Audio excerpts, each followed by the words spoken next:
আর একটা নতুন ব্লগে সবাইকে স্বাগতম। আমি এখন আছি শিপ্রা নদীর তীরে অবস্থিত শ্রী ঋণ মুক্তেশ্বর মন্দির। এই ঋণ মুক্তেশ্বর মহাদেবের কাছে এসে পূজা দিলে পিতৃঋণ, মাতৃঋণ, অন্তরঋণ যে কোনো ঋণ থেকে মুক্তি পাওয়া যায়। পৌরাণিক কথা অনুযায়ী শিপ্রা নদীর তীরে বটবৃক্ষের নিচে সত্যবাদী রাজা হরিশ্চন্দ্র গভীর তপস্যা করে স্বর্ণ ঋণের জন্য। যে স্বর্ণ ঋণ বিশ্বামিত্রকে দেওয়ার মতো ক্ষমতা ওনার ছিল না। তার রাজপাট, স্ত্রী, পুত্র দান করে দেওয়ার পরেও ঋষি বিশ্বামিত্র এতটাই দান চেয়েছিল যে সেটা পূর্ণ হচ্ছিল না। রাজা হরিশ্চন্দ্র বটবৃক্ষের নিচে ঋণ মুক্তেশ্বর শিবলিঙ্গ স্থাপন করে আর মহাদেবের নামে যজ্ঞ শুরু করে। সেই যজ্ঞে মহাদেব সন্তুষ্ট হয় এবং মহাদেব দর্শন দেয় তাকে, আর বলে, রাজা, তোমার তপস্যা সফল হয়েছে, তুমি কি বর চাও? তখন রাজা বলল, প্রভু, আপনার নাম ঋণ মুক্তেশ্বর আছে, আপনি আমাকে সব ঋণ থেকে মুক্তি করুন। পিতৃঋণ, মাতৃঋণ, গুরুকি ঋণ, সব রকমের ঋণ থেকে মুক্তি করুন। তখন মহাদেব বলেন, যে কেউ এসে সঠিক নিয়ম পালন করে হলুদ জিনিস দিয়ে পূজা দিলে সে সব রকমের ঋণ থেকে মুক্তি পেয়ে যাবে। এখানে পূজার নিয়ম আছে।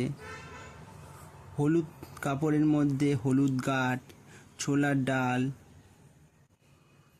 কেশর, স্বর্ণ, ধাতু, পিতল এইসব দিয়ে পুজো দিলে ঋণ মুক্তি পাওয়া যায়।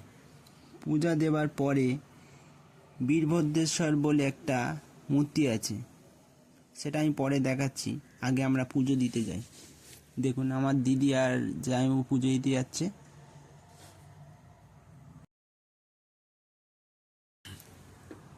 চলো তোমাদের একটু ভিতরটায় নিয়ে যাই, দেখাই কেমন। এদিকে সব যারা যারা এদের এখানে দেখাশোনা করছে তাদের সবার ছবি দেওয়া আছে। নাগ বংশ থেকে পরম্পরা চলে আসছে, প্রায় এটা 1000 বছরের পুরনো। অনেক বছর ধরে চলে আসছে। পরিবেশটাও খুব সুন্দর।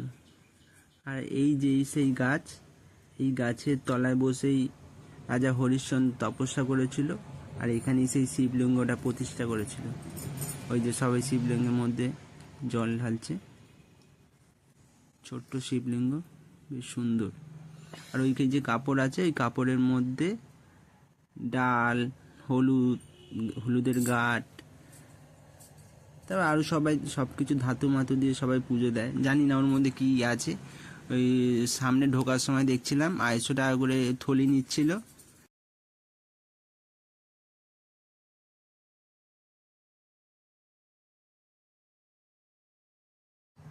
এর কমেও আছে 50 টাকার মতো মনে হয়।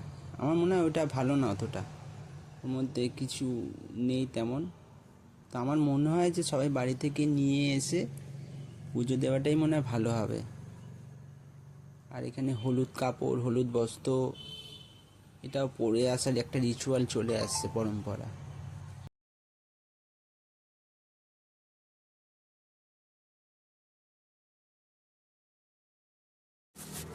চলো এবার বাইরের দিকে একটু যাওয়া যাক। মহাদেবকে তো তোমরা দেখলে, ভালো করেই দেখে নাও, বেশ সুন্দর। চলো এবার বাইরের দিকে যাওয়া যাক। চলো বাইরে যাই।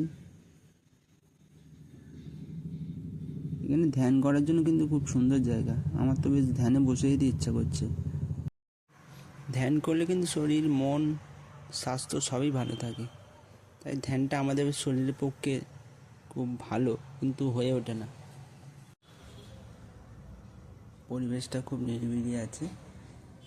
এখানে একটা গাছ আছে, গাছে কত পাখি বসে।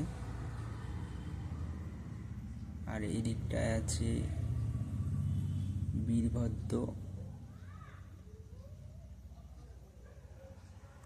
আর এই যে হচ্ছে শিপ্রা নদী। এই বীরভদ্র মহারাজ এনার কানে কানে বললে সব মনস্কামনা পূর্ণ হয়। এই যে সেই বীরভদ্র মহারাজ, সব মনোকামনা ইনি পূর্ণ করে। ওখানে জল ঢালার পরে ওখানে যে মনোকামনাটা করা হয় সেই মনোকামনাটা এনার কানে এসে বলতে হবে। দেখো এই গাছটা একবার তোমরা দেখে নাও, বেশ সুন্দর। তো ভিডিওটা কেমন লাগলো তোমরা জানিও। ভিডিওটা শেয়ার করো, সাবস্ক্রাইব করো, লাইক করো, কমেন্ট করো। আর পরবর্তী ভিডিওতে আবার দেখা হবে। টাটা।